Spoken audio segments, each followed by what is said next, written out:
It's almost impossible to provide any humanitarian aid in Gaza following the Israeli offensive on the city of Rafah in the south of the territory, where around 1.5 million people are seeking safety.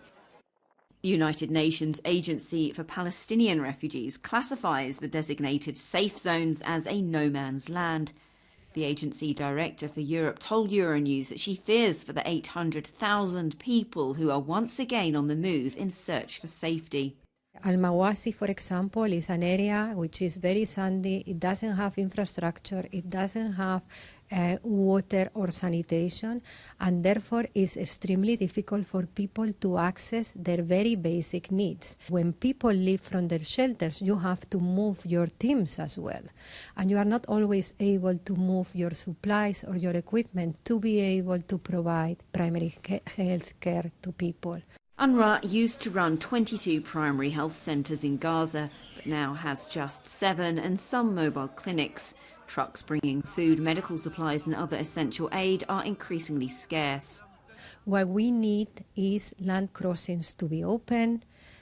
Complementary assistance through airdrops or the maritime corridor are welcome, but cannot replace the normal delivery assistance of land crossings. UNRWA asked for donations worth €1.1 billion for Gaza during the 8th Brussels conference on supporting the future of Syria and the region.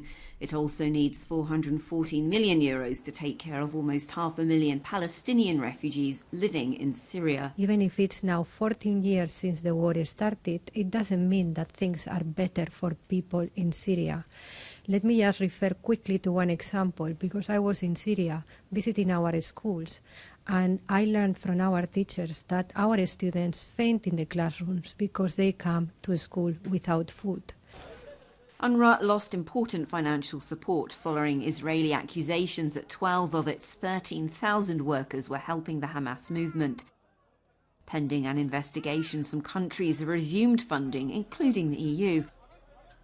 However, the money could run out in June, as the US, which provided more than 80% of these funds, has not yet lifted the suspension.